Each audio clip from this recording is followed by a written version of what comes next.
Ladies and gentlemen, please welcome Gary Luttrell.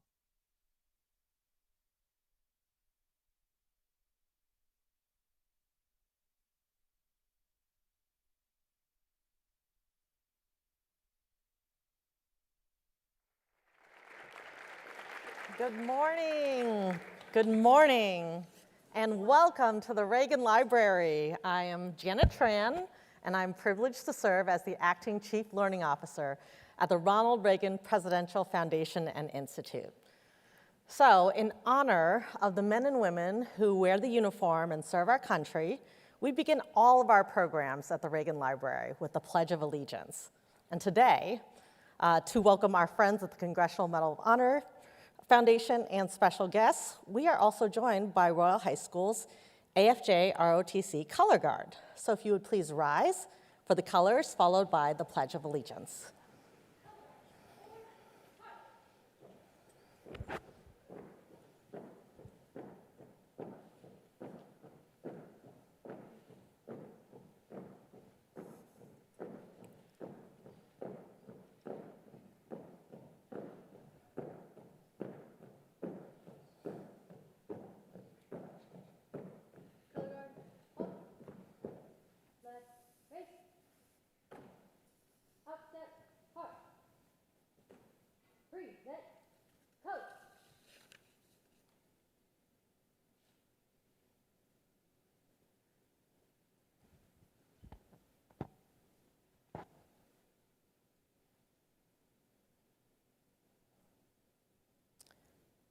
Please join us in the Pledge of Allegiance.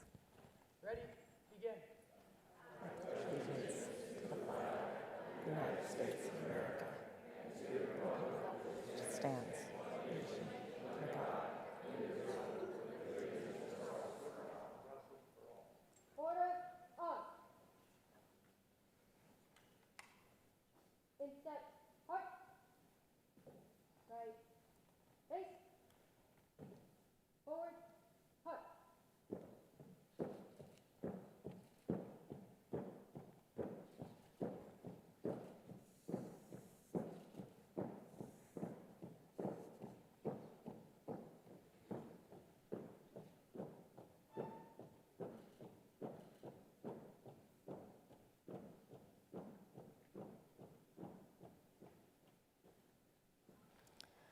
Well, thank you, Royal High School, AFJROTC Color Guard, and cadets for leading us in the presentation colors and the Pledge of Allegiance.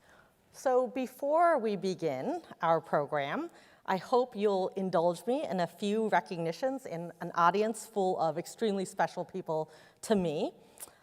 First, I'd like to start, please be seated, with our executive director, John Hybush, who actually brought the tradition here to the Reagan Library to begin all of our programs with the pledge, a reminder of what is important to us. Joanne Drake is here with us, our Chief Administrative Officer and representative of the Reagan family, and someone who is a supporter of both the Ronald Reagan Presidential Foundation and Institute and the Congressional Medal of Honor Foundation, and a recent Patriot Award recipient, Gary Sinise. Yes, clap.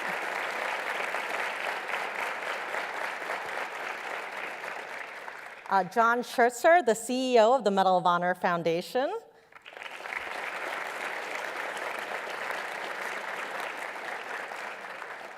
Kathy Metcalf, the Executive Director of Education at the Congressional Medal of Honor Foundation.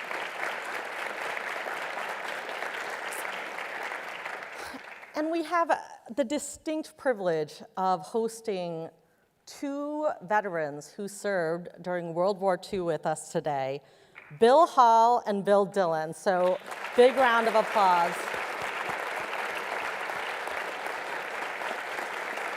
Thank you.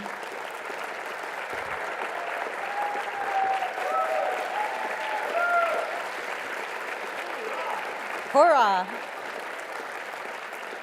Bill and Bill, it is our most fervent hope that the small things we do here at the Reagan Foundation are in service and honor your sacrifice and your struggle Next month, we actually bring to the library an exhibit titled Auschwitz Not Long Ago, Not Far Away. We do not take for granted your struggle against the forces of authoritarianism and evil, and we will remain vigilant because of that. So thank you again.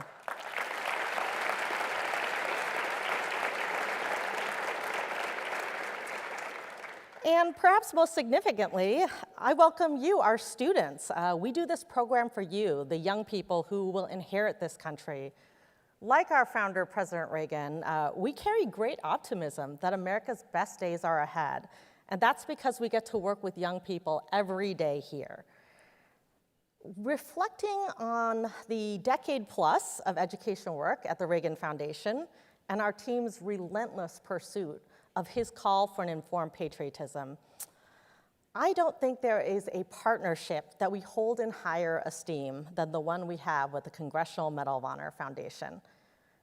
For over 10 years, we have been able to welcome to the Reagan Library stage recipients of the Medal of Honor.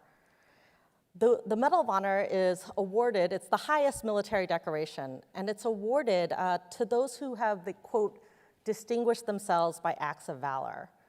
And every year, thousands of students have borne witness to what the medal represents. It represents courage, commitment, integrity, sacrifice, and patriotism. Values that President Reagan cherished deeply. And in fact, one of the key tenets of our award-winning Reagan Leadership Center is grounded around the words that President Reagan delivered at the Congressional Medal of Honor Society in 1983. And many of you know these words closely. It is that freedom, we must always remember, is never more than one generation away from extinction. And each generation must do whatever is necessary to preserve it and pass it on to the next, or it will be lost forever.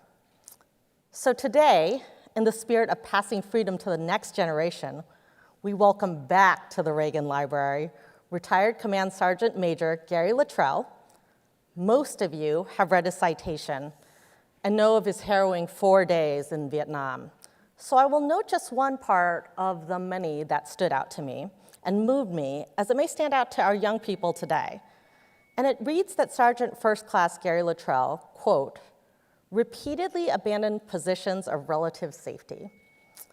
And I mention that because courage, whether on the battlefield or in the classroom, requires that we abandon those positions of relative safety. His comrades and the American people are grateful for his courage, and today we are especially thankful. So, without further delay, it is my distinct honor to welcome to the stage our energetic Director of Learning Engagement, Megan Gately, who will moderate our program, and Medal of Honor recipient, retired Command Sergeant Major Gary Luttrell.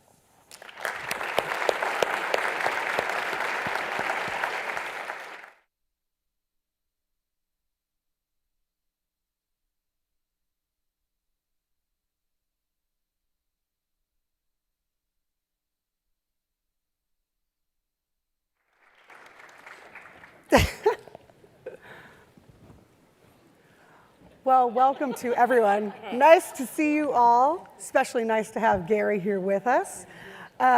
Originally, we did have another Medal of Honor recipient, John Baca, who was going to join us. Unfortunately, he was unable to because of some medical issues, but I'm assured that Gary could fill up this whole room with his personality, his stories, and his sacrifice. So I think we're in for a big treat today that we get Gary all to ourselves. Thank you.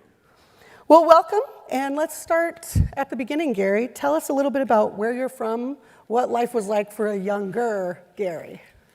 Wow, that's a good start. I was born in Henderson, Kentucky, and I come from probably one of the most dysfunctional families that you can imagine. One of the first things that I can remember was my dad and uncle getting into a knife fight, and my dad bleeding all over the house and across the yard.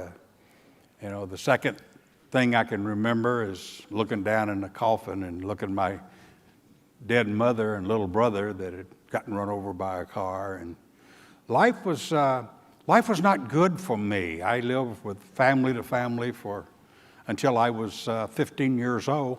At the age of 15 years old, I took my birth certificate and I changed my age to say I was 17 years old. And I lived in Kentucky. And I said, if I hitchhike out to California, nobody will know me out there. And I can join the Army. I was halfway through basic training. I got caught. And they gave me a $10 bill and a bus ticket. And back to Los Angeles, California, I came. And I was literally walking the streets homeless at 15. And I seen a sign, help wanted, auto parts store. I walked in and said, you need help, I need a job. And I can remember Mr. Toy looking at me and said, son, how old are you? And I said, 15. Well, where's your family? I said, I don't have any. Well, you got a job. So I stayed there and worked for 2 years till I was 17 and joined the Army, and it's been uphill ever since. What did honor mean to you? Oh.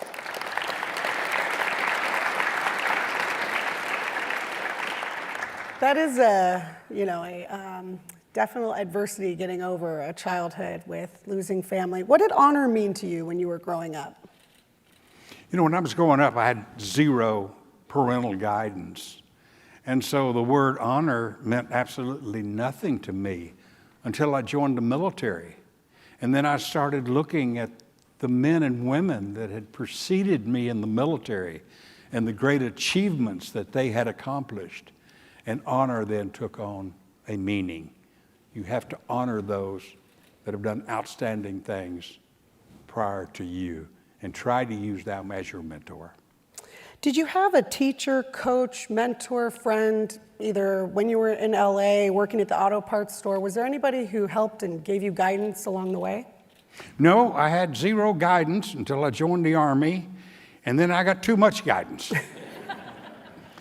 Each drill sergeant, I think, took turns in polishing their boots on me. That's good guidance. You learn quick. But no, all of my guidance come from the military. I realized early if I wanted, and I always had a burning desire, coming from absolutely nothing, being voted the one most likely to never succeed in anything. I always had a desire. I remember looking in the mirror and saying to myself, I want to be somebody someday. I am tired of being a nothing, a nobody. How can I do that? And I remember that image in that mirror looking back at me saying, find a mentor. Find someone that you can look up to. And then you strive to be that person. That person was Sergeant Sawyer. He was a young Sergeant E5, only 2 to 3 years older than I, but he was the epitome of a soldier. I was in the 173rd Airborne Brigade in Okinawa at the time, and I looked at him. He had a master parachute badge, as you can see on the foot.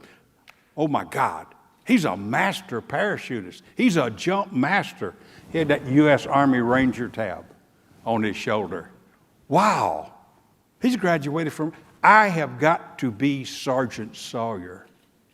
And so that was my mentor. At the age of 19, I made Sergeant E5, went back to the 82nd Airborne Division, immediately got my master parachute wings. A year later, got my Army Ranger tab, all thanks to Sergeant Sawyer. Then I had to find another mentor. What's next? If I'm going to be somebody, I've got to be the best. What's next? What's next? And I continued to seek mentors, and I even still consider. And for you young men and women here, find a mentor. Look at that Sergeant Sawyer and say, I want to be somebody. I want to be just like Sergeant Sawyer. Now I want to be like First Sergeant Jones. Now I want to be like Sergeant Major Casey. Set your goals and continue. I still have goals. I'm not achieving too many now. I'm too old. Most of my bucket list has been checked off, but I still have goals now. My goal is to every day learn something from somebody. Every day. If you go through a whole day and you didn't learn something, you just wasted a day. Okay? I'm probably talking too much. Let's get to the next question. Not at all. But what a day. I have a feeling there's going to be a lot of people who can check off the box of learning today. So a quick poll of the audience. Raise your hand if you, young people in the audience, if you have a mentor, somebody guiding you along the way already. Anybody have? Okay, I'm seeing some reluctant hands. Okay, yeah, all right.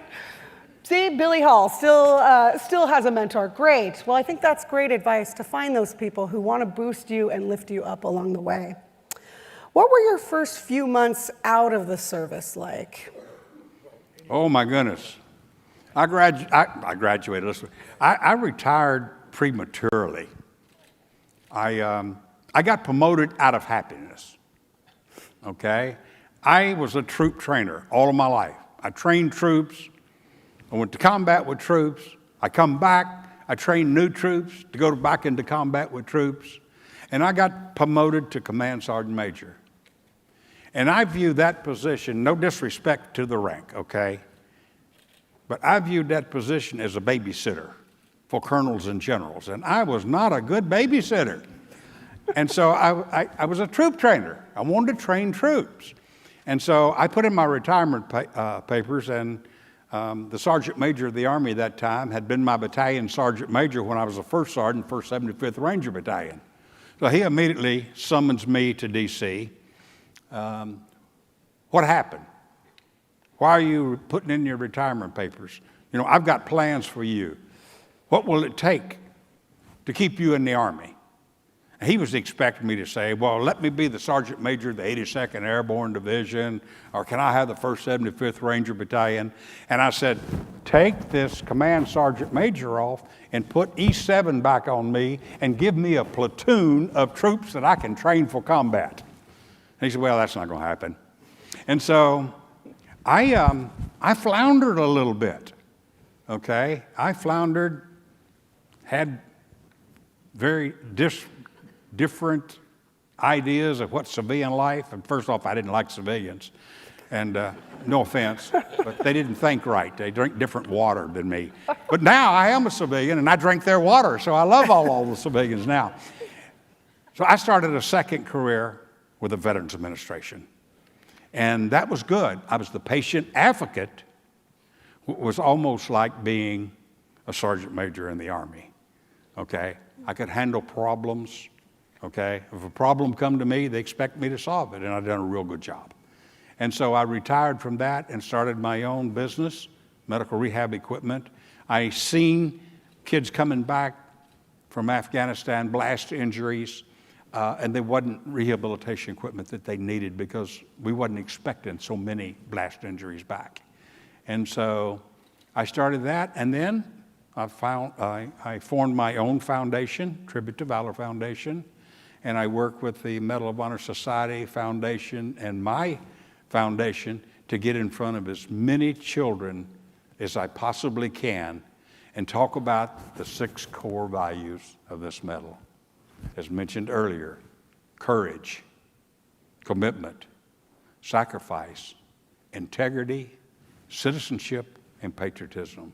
And the one I really zero in on the most, and I want you young men and women to listen closely now. I really zero in on the word integrity. To me, integrity is the most important word in our English language.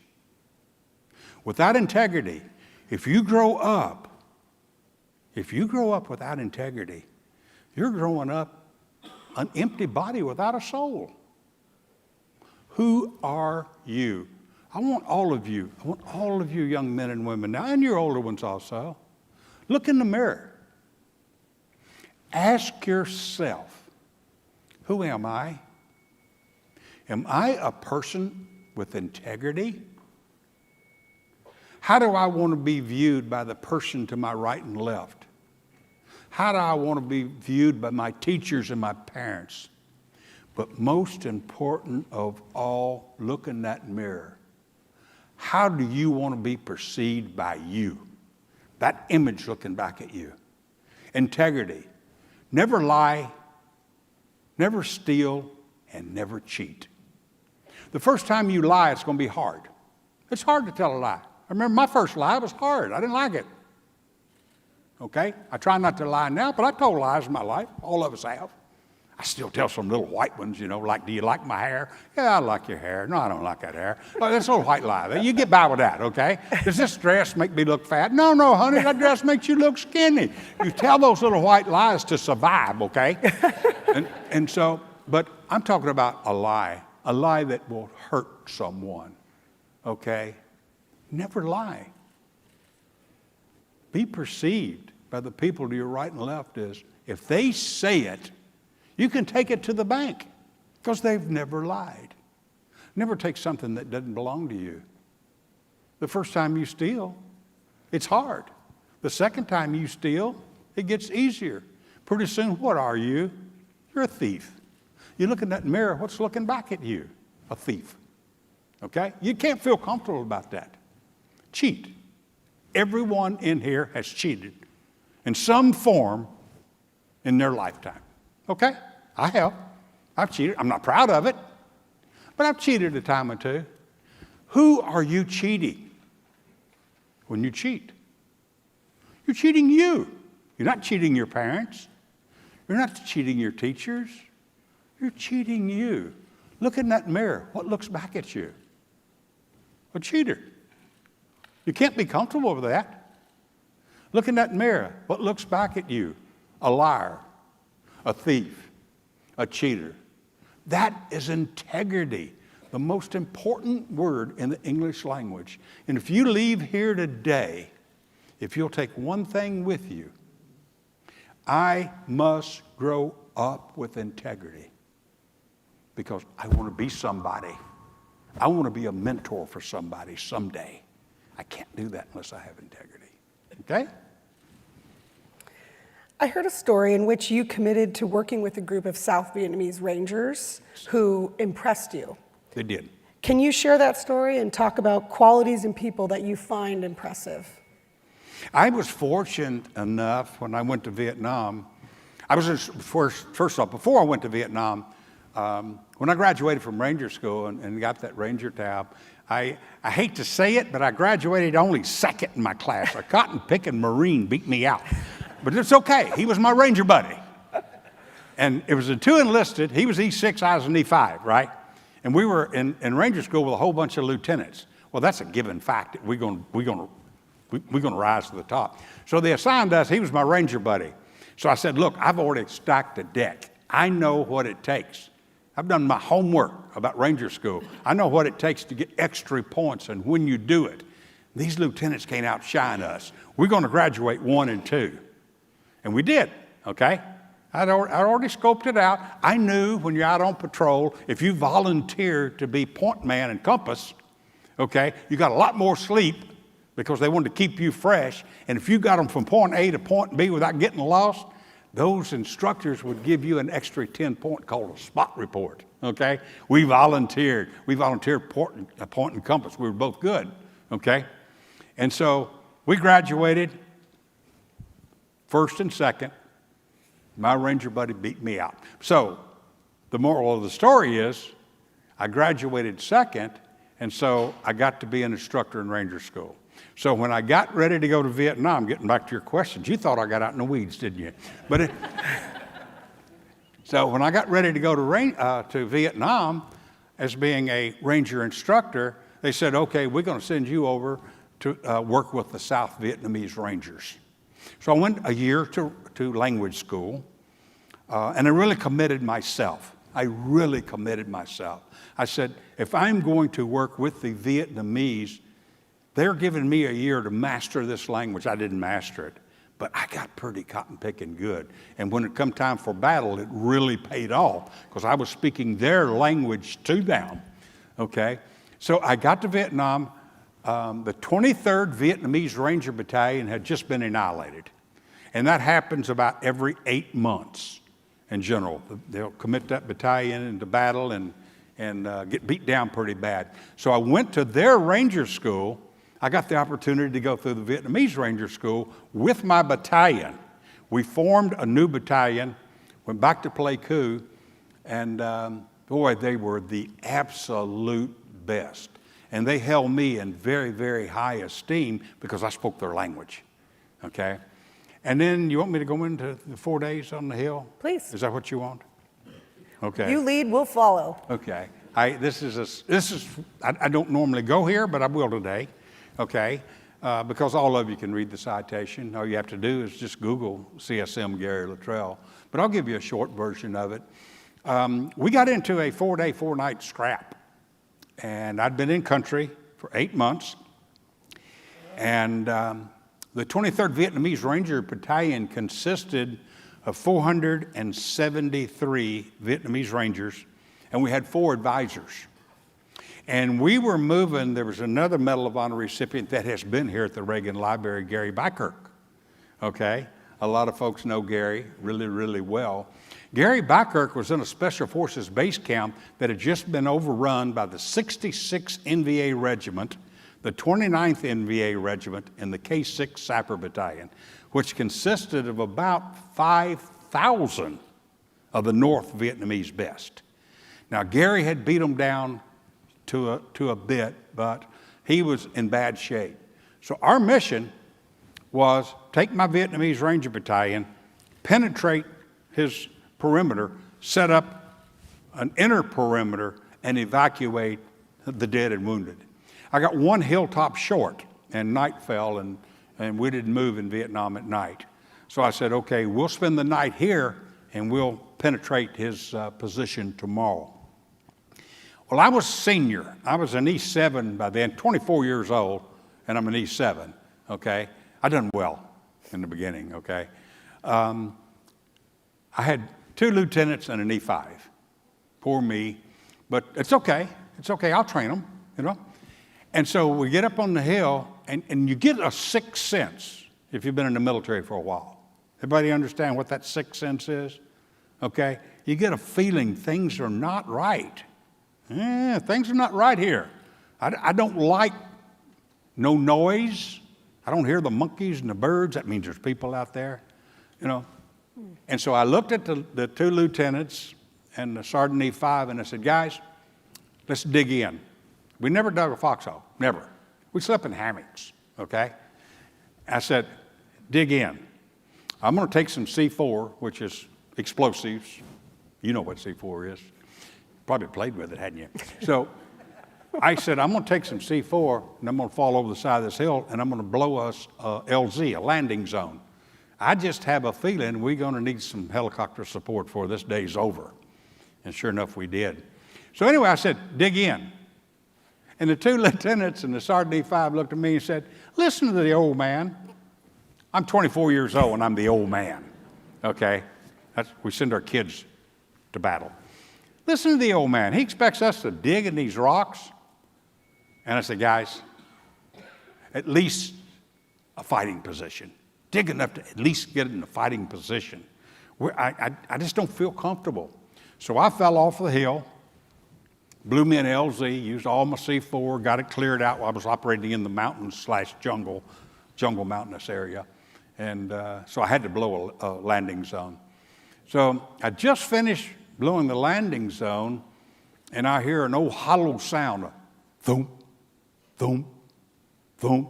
I said, ooh, that don't sound good. That sounds like 60 millimeter mortar to me. And I bet you they got this hill zeroed in. And then I hear 3 more, 3 more, and 3 more. And I said, well, I've got 12 60 millimeter mortars in the air, and I need to get to my foxhole.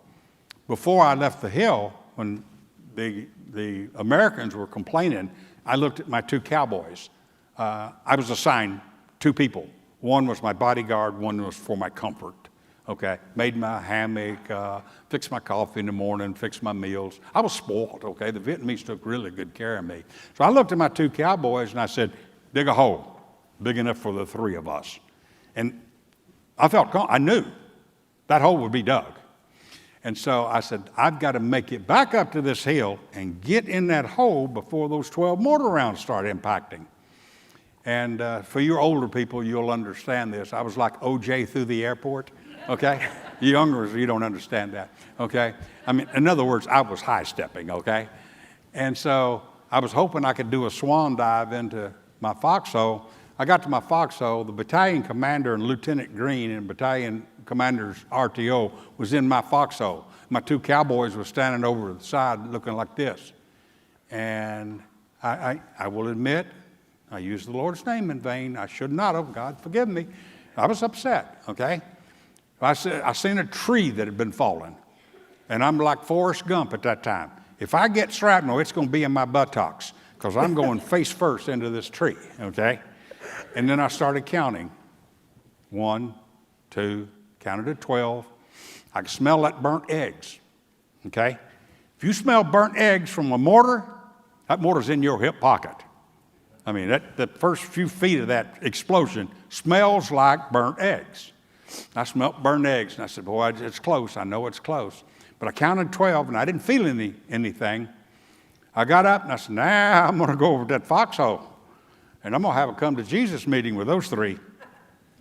And I walked over to the foxhole, and one of those 12 mortar rounds had gone into the foxhole, killed the battalion commander, killed Lieutenant Green, killed the RTO. Sergeant Humphreys Lieutenant Humphreys was full of shrapnel. Green was dead. Sergeant Dykes had his ear bursted. He was bleeding out the nose and ear. And I said, Dan, I'm the only one. I'm the only American left here. Times are getting hard. We better buckle down and be prepared to fight. So I got a couple of helicopters in, got their bodies out, and got Humphreys and Dykes out. And so I called into Colonel Som, who was my Vietnamese commander, and give him a situation report. I had put him through Ranger School, and that's altogether different story. But 23 Vietnamese colonels come to the U.S. Army Ranger School, and when I got there, he remembered me. Oh, did he ever. I'd done a few push-ups for him because he had done a few push-ups for me going through Ranger School. I called Colonel Som, and I said, here's a situation report. Battalion commander's dead. The battalion XO is laying in his foxhole crying like a baby. The battalion XO was a political appointee. The Rangers were good. The XO, And so Colonel Som says, okay, you're the battalion commander. Shoot the XO and take charge of the battalion. And I said, I can't shoot the XO. He said, yes, battalion commanders has execution authority. I said, maybe you, but not me. I don't have. So I let him lay there and cry for 4 days and 4 nights. And then we got into a 4-day, 4-night battle, nonstop. And when the battle was over, I don't like blood and guts, so I'm not going there, okay? But at the end of that 4-day, 4-night, I finally got orders to withdraw. And I was second in order for air support because we had people in contact. I wasn't in contact. But I had some good friends up there that heard that I was second in command.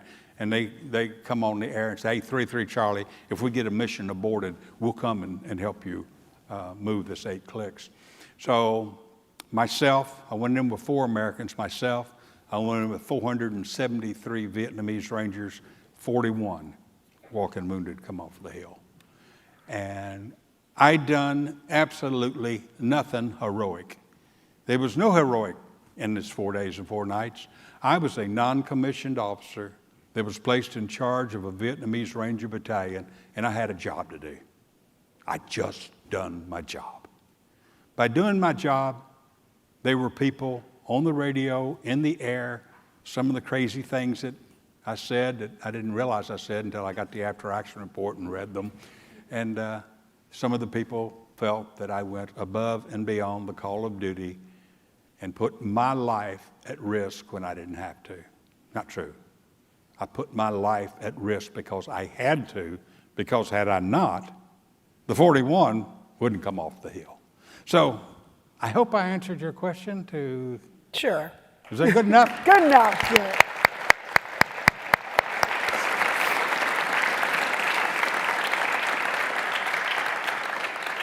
What an incredible story. And I only have a few more questions, and then I'm going to pass it over to our true guests of honor, the young people in the audience. I know we'd love to hear questions from you for Gary. But before we get to that, what did you learn about yourself while serving?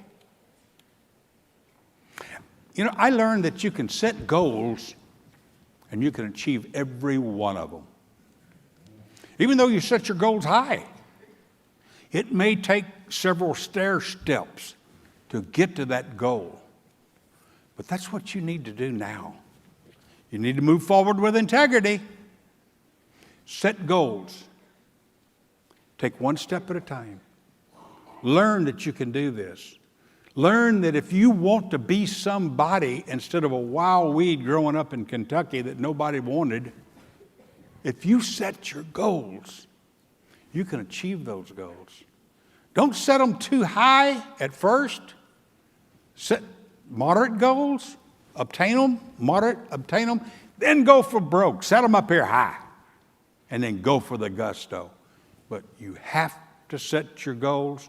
You have to constantly have a mentor, and you have to constantly move through life with integrity. Integrity, the most important word in the English language. Never forget that. There's a lot of conversation about younger generations living a very different world from those who lived in the 20th century. Are there constant threads that you see connecting older and younger generations? I didn't understand. Let's try that one more time. Do you see connections between people who spent the majority of their life in the 20th century versus young people now whose futures are ahead of them? Connections between generations that are passed along or that are... I do, and I take that. I'm an old man, okay? My youngest grandbaby's 21, okay? He's a junior in college. So, and my granddaughter says, Papa, you're 10 days older than dirt. So, I'm an old man. So to communicate with the younger generation, I have to go to my youngest grandson. And I have a real good line of communications. The thought process is the same. I really believe it is. We do have political differences sometimes, okay, but we won't go there. I'm a little bit more regimented.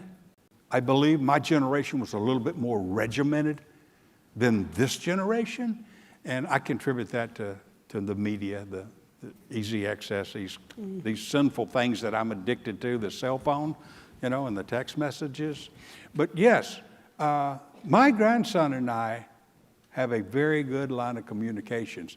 And I established that because I tell all four of my grandchildren, 3 grandsons and a granddaughter, you can come to Papa. You can say anything. You can talk about anything. If you've made a mistake, a serious mistake, come talk to Papa. I will not be judgmental. I will not. I will not judge you. I'll always love you. And I will give you several possible ways to correct it. Keep that line of communication. My grandkids will come and talk to me about things that they would never talk to their parents about. You need that. You need that. You need that adult. Find that adult that is not judgmental, okay, and is a good listener. Talk to that person. Everyone needs that. But the generations down root level are the same. All right, my last question, then I'll throw it out to the audience. In our educational programs with students, we talk a lot how we believe that anyone can grow up to be a leader. Mm-hmm. Do you believe that? And how can young people strive to be better leaders? I think leaders are born. I really do. I believe outstanding leaders, you're born with that.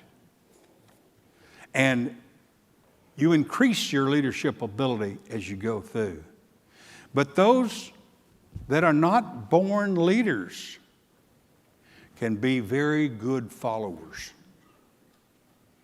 And if you're not a leader and you don't care to be a leader, which a lot of people do not care to be leaders, they love to be in the middle, don't draw fire, but don't get fussed at, okay?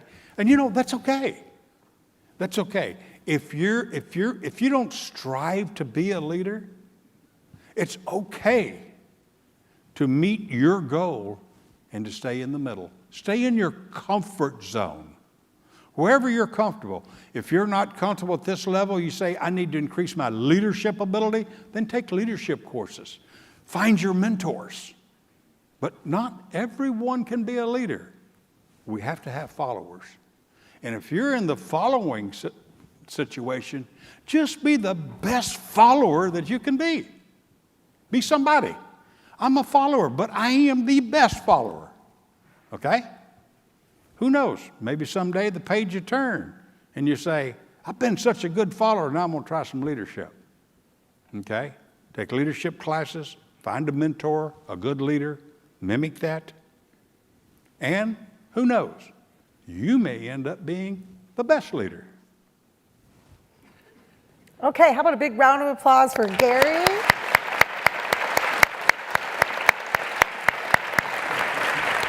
We good on time? Okay, and now we're throwing it to the young people in the audience. Gary is an open book, so there are 3 people from the Congressional Medal of Honor Foundation, Marilyn, Courtney, and Jason, who will have microphones. If you'd like to ask a question, stand up, go to the aisle, and they have mics so you can ask your questions. Okay, here's how I am with question and answer, guys and girls. Okay? I don't talk politics, and I don't talk religion. Everything else is on the table. Now, I don't have to report to anyone anymore. Okay? I don't report. I don't have to say yes to a general, and so I'll answer your question from my heart, the best of my ability. Okay? So if you ask it, if it's not religion or politics, you're going to get the answer. You might not like the answer, but I'm going to answer from the heart. All questions is on the table, minus those 2. Let's go for it. Let's have some fun, okay? Let's go for it. Hello, sir. My name is William Gilmore, and I'm from Chaparral High School. And I had a question. What was the best part about the Army, and what did you love most about it? The thing I loved most about the Army was the individuals.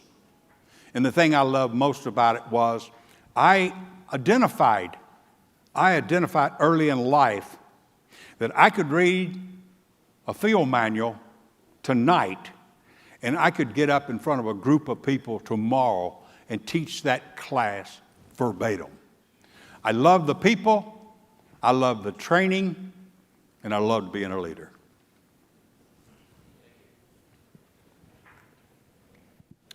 All right, students. Oh, here we go. Hi, my name is Sophia, and I'm from High Desert School. I would love to know, how did you feel on your first day going onto the battlefield? Tell me what you said. How'd you feel your first day going onto the battlefield? Thank you. That's a good question. I felt good about the situation because I know that I was taking a battalion in to rescue someone. Okay? I wasn't just going in to find the enemy and have a good battle. I was actually going in to rescue someone that needed my help. Come to find out, it was Gary Bykirk. I didn't know him at the time. He became a Medal of Honor recipient. His wife and my wife, the 4 of us, become the very, very best of friends. You know, but I felt good about, hey, I'm going to rescue someone. And come to find out that, and I had no idea, I'm going to get in the weeds a little bit, but I had no idea that Gary and I were in the same battle until we got to the White House 3.5 years later. And funny story, there was 9 of us. And President Nixon come in, and we were right in between Watergate and goodbye for him, okay? So he had a lot of fish to fry that day, and we was just one fish. So he come running in real quick, put the medal around her neck, muttered something, and out the door he went. And so his aide was reading the citations, and then he'd go and pin the medal, okay? There were 9 of us. So they start out in Dak Siang province in April 1970. And I said, oh, he's getting ready to read mine, okay? Gary Bykirk. And I said, ain't this something? Ain't this, I'm in the White House and I can't even get my last name right. It's Gary Luttrell. And then anybody started reading on with a citation, Special Forces Medic, Doxiang Base Camp, and I said, isn't this something? That's the guy I was going to rescue. I had no idea. And we both ended up Medal of Honor recipients. But I felt good because of the rescue mission. Good question. Thank you. You're welcome.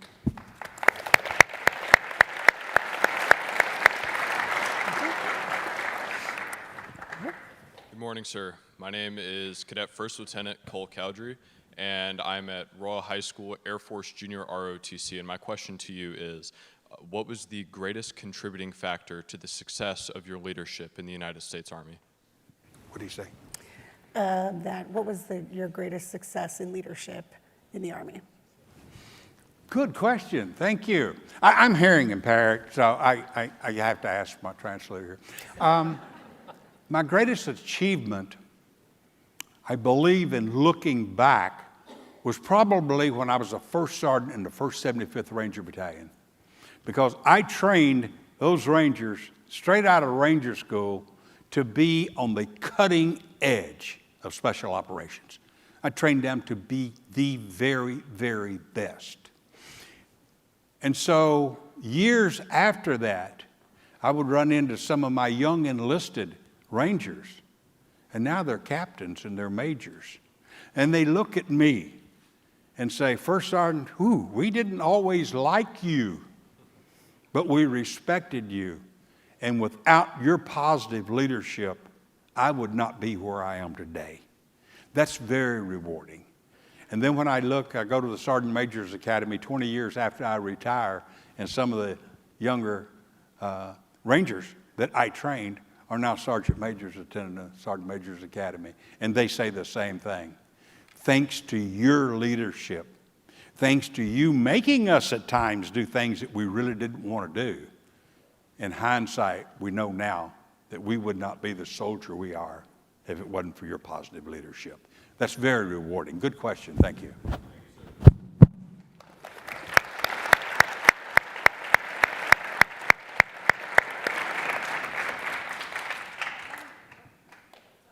Hi, I'm Emma, and I'm from High Desert School.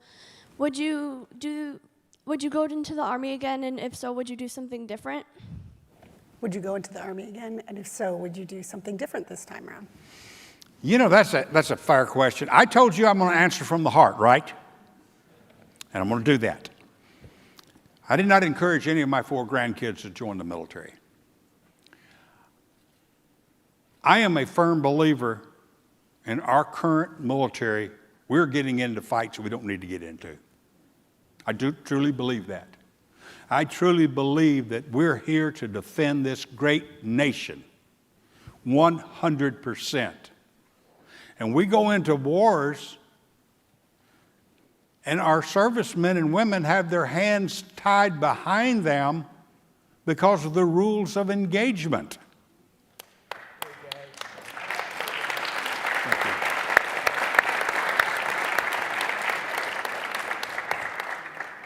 I don't believe, if I had to do it all over again, which the Army was my saving grace, okay?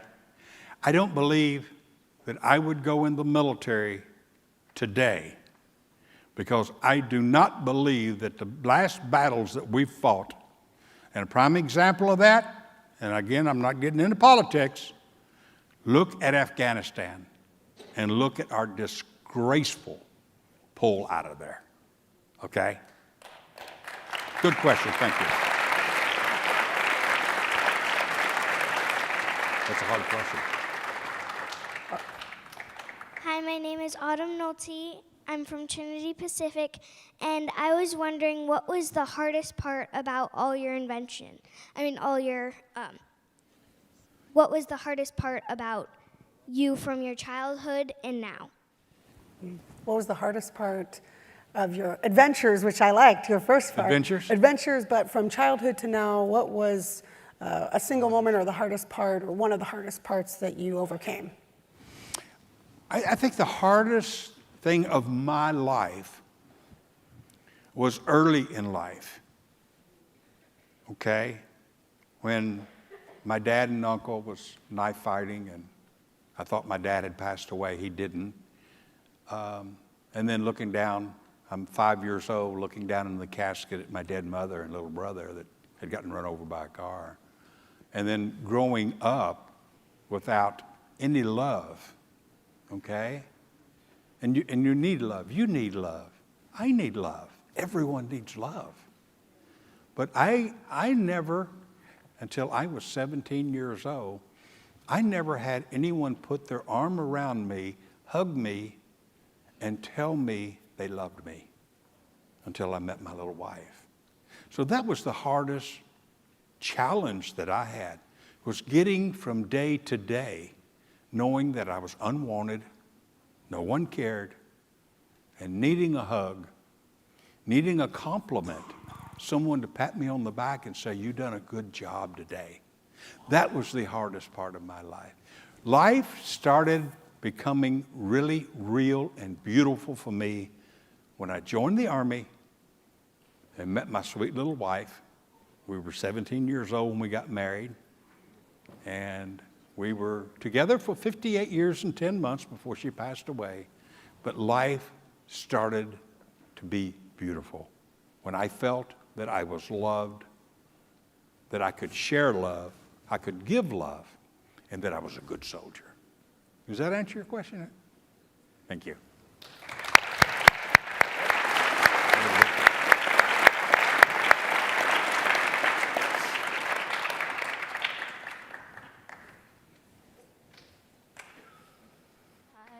Hi, I'm Lexi Van Ornum from High Desert School.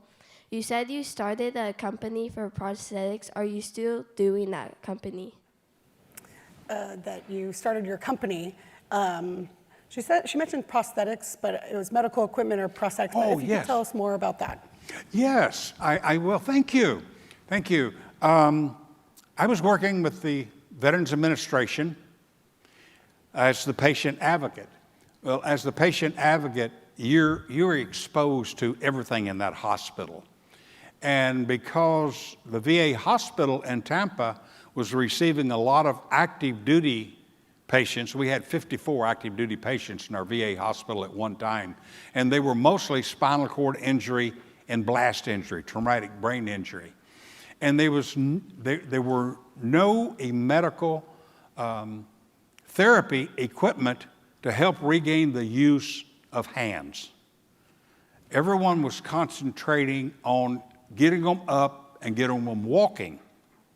And I asked a young active duty, he was in a wheelchair, and I said, "What's the most important thing to you? To be able to get up and walk or to be able to use your hands?" And he says, "Oh, no, that's real easy. If I could use my hands, I don't care if I'm in a wheelchair. I could roll myself. I want control of my hands." So I done research. I talked to neurologists. And I said, "You know what? I have to start a company, and we need to produce medical therapy equipment to regain use of the hands." And so I contacted a little brainiac here in Los Angeles, okay, he'd done a lot of work. He was a genius. And I says, "Let's get a therapeutic glove." And the doctors have said we need to move the fingers and we need to have electrical stimulation for traumatic brain and on spinal cord. If it's not a total severance, if there's just a little bit of spinal cord left, we can regain the use. And so we developed a glove that would move the fingers in a tapping motion, and then 2 motors on the thumb to move it in and rotate it. And as the fingers went down, the electrodes on top would send an electrical charge through the nerves, and as the fingers come up, 2 electrodes on the bottom would send an electrical charge. And with repeated repetition, an hour, 4 days a week, for 3 months, we had success in getting use of the hands back for some of our veterans. So does that answer your question?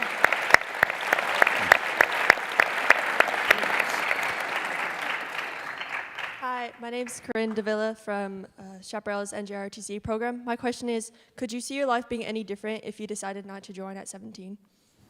Could you see your life as any different if you hadn't gone into the military at 17? I probably would not have lived long. I was a little on the wild and crazy side. I will admit that. Had I not been in the military, I would have probably gotten killed or gone to jail. Not proud of that, but without any parental guidance, living on the streets, you're going to adjust to the streets, and you're going to go to jail or go to prison. And had I not gone into the military, don't take me wrong, I'm very proud of my military career.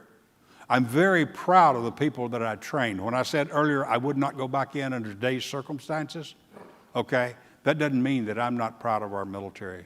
I mean, I love our military men and women. I don't like the politics of our military right now, okay? Does that answer your question? Thank you.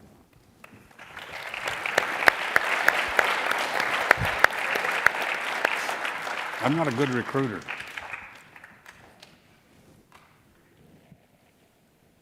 Hi, my name is Connor Coatman. Right here. My question to you is what it felt like to get the Medal of Honor put on your neck at the White House. What did it feel like to get the Medal of Honor put around your neck at the White House? Oh my goodness. That was a good question. I guess I can say this. Yeah, I can say it. I was shot in the butt with a glory gun. Is it okay for me to say that? Is that okay? That's probably borderlining a little bit. But, you know, I just, wow, look at me. Okay, now, this is a good question, and I'm going to elaborate on it a little bit. I was not proud of myself several months after my award. Okay? I let it go to my head. Listen to me now. Listen to me. You may have this happen to you. I was just a young E7, training troops, doing my job. You know, the closest thing that I come to the president was a 2-star general, okay? Anything above a 2-star general was in space for me. And all of a sudden, I'm in the White House. The President of the United States. I go over to the Pentagon, and I have generals, brigadier generals, serving me coffee, okay, in the Secretary of Defense's office. It's like, really? You know? And it went to my head. I thought I was somebody that I wasn't. Now, here's what happened. Here's what happened. Thanks to a very good friend of mine, Sergeant Major Joe Feeney. Friday night, we'd have first sergeant's call. We'd all go to the NCO club, and after first sergeant's call, we'd drink a beer. Sergeant Major Feeney, who'd been a really good friend of mine, come up, sit beside me, and put his arm around me. He says, Gary, I don't like you anymore. I'm like, what? I don't like you anymore. I don't like the Gary that you are now. I liked the Gary before you got this medal. Why don't you get off of this pedestal that you've put yourself on and come on back down and be the Gary that I knew and liked before? And it was just like hitting me right between the eyes with a ball bat. This is a good question. I'm glad you asked this. I got up and went home. I walked in, my little wife looked at me and, honey, what's wrong? You look like you've seen a ghost. And I sat down and shared this with her. Her being the sweet little thing that she was, had never told me until that night. She said, Gary, Joe's telling the truth. I said, oh my God. Am I really? Am I really shot in the butt with that glory gun? I didn't go anywhere all weekend long. I just sat there and talked to my little wife and said, honey, I've got to improve my image. And she says, take the word Medal of Honor out of your vocabulary. Go back to training soldiers. I went to see Sergeant Major Feeney in his office Monday morning. I walked in and I said, Joe, thank you. It took a good friend to tell me that. I will do my best to improve. A couple of months later, he put his arm around me and says, Gary, I like you now. Don't let anything cause you to place yourself. Now, I had help getting up on that pedestal, okay? I admit I had help. I mean, when you get served coffee in the Secretary of Defense's office by a brigadier general, you know, I had help putting myself up on this pedestal. But I stayed up there. I should have come on when I left the Pentagon and got back to my unit. I should have come on back down with the troops. But it took Sergeant Major Feedy to cause me to do that.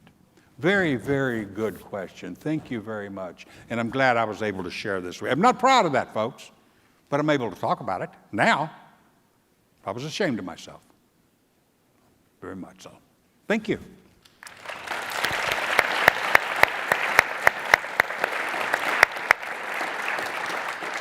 I know we're coming up on time here, so I appreciate your patience. Let's do 2 more questions, and then apologies we're not able to get to all the questions, but thank you, students, for fabulous questions that are really bringing some new insights into Gary. So let's go over here. She's got something right here. You wanted to say something? We'll go here in the mall. Oh, okay. Oh. Hello, sir. I'm Brianna Hayes from Chaparral High School. And my question is, when you were on the battlefield, what kept you going? What kept repeating in your head that kept you fighting? Was it a person, a thing, or a quote? When you were on the battlefield, what, I think images you had in your head, people, quotes, you know, people from home, images, what kept you going in the battlefield? You know that, and again, that's a very good question. You would think that I would have thought about my wife, my kids, but I didn't have time.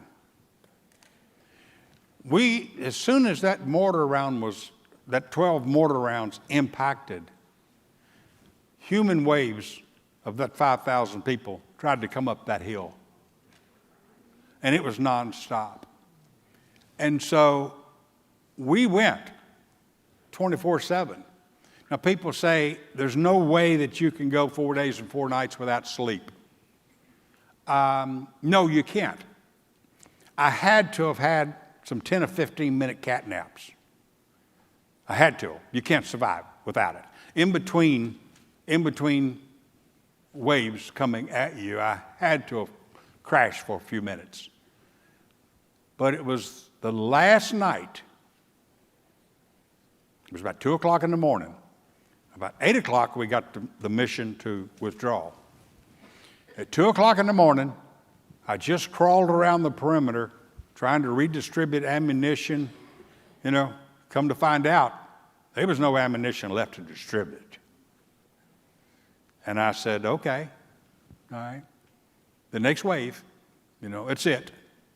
The next wave that comes over the hill, it's going to be hand-to-hand combat, and we're all going to die. And I remember just leaning up against a tree, quiet, peaceful, tranquil feeling come over me. And I'm thinking, Susie, Larry, Jerry, I love you guys, but your dad's going to die. I'll never see the sunrise because the next human wave, we're out of ammunition. But the next human wave didn't come. That was the only time that I got to reflect back other than concentrating on fortifying positions, treating the wounded, redistributing ammunition. I didn't have time to think about anything but the battle itself. But I did have that little quiet time waiting for the last go-around that I was able to reflect back on my family.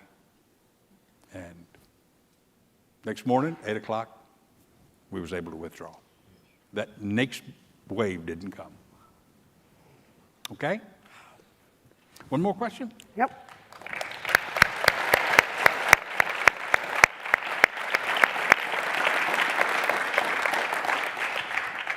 Hi, I'm Cameron McGriff from High Desert in 7th grade. What is the most important thing you want us to know growing up? What's the most important thing you want all these young people in the audience to know about growing up? The most important thing, and I'm just repeating, but I want to.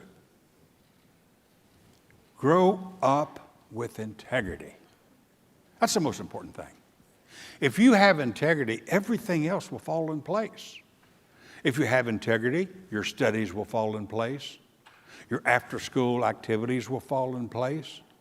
Your family love will fall in place. But grow up with the 6 core values of this medal. Courage. Do the right thing under adverse conditions. That's courage. You don't have to have courage on the battlefield. Courage on the battlefield comes natural if you're trained. Courage to do the right thing under adverse conditions. Commitment. If you commit yourself, don't quit halfway through and put the burden on everyone to your right and left. If you commit, go to the end. Sacrifice. Be willing to sacrifice something that you have for those less fortunate than you. There's an old saying, and it's true. It's much better to give than to receive. Now, I'm at the point in my life where receiving, I don't need to be receiving because I got every toy there is that I want, okay?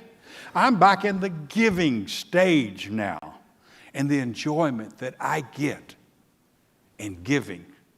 It's not that I'm not sacrificing that much. When I was younger, it would have been a serious sacrifice. But I am giving now. The feeling that I get, the goodness. And give you an example. I'm going through the grocery line the other day, and there's an elderly lady in front of me, and she had a small pack of groceries, and I looked, and it was strictly essentials. There was no steak and lobster, okay? There's no bottle of wine. Essentials. And she was going through her purse, digging through change. She didn't have a credit card. She didn't have any bills. And I just looked at her, and I do this quite often, but I always ask. I said, ma'am, it would make me feel really, really good today if I could just pay for these. Can I pay for those? And she started crying. She said, thank you. And I said to the waiter, I said, put hers all on my credit card, okay? When I walked outside, the joy I had in my heart was unbelievable. Wow. And what did it cost me? I think $23. You can't buy that much enjoyment, okay? Courage, commitment, sacrifice, okay? Sacrifice some of your comfort for those less fortunate. Integrity. I've touched that one enough. Citizenship and patriotism. Be a good citizen. Be a good patriot. Love this country. We are living in the best country in the world. Are we perfect?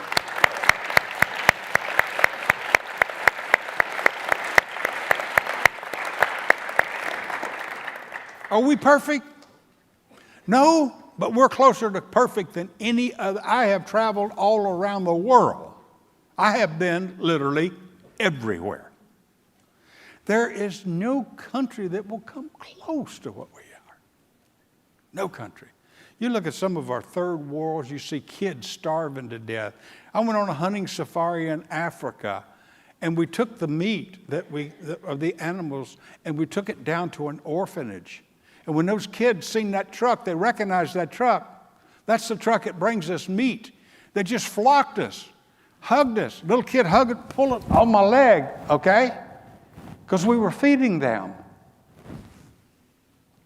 Greatest country in the world. We don't have that. Love your country. Be a good citizen. Be a good patriot. Grow up with integrity. I love you guys. Thank you. Last question, Robert.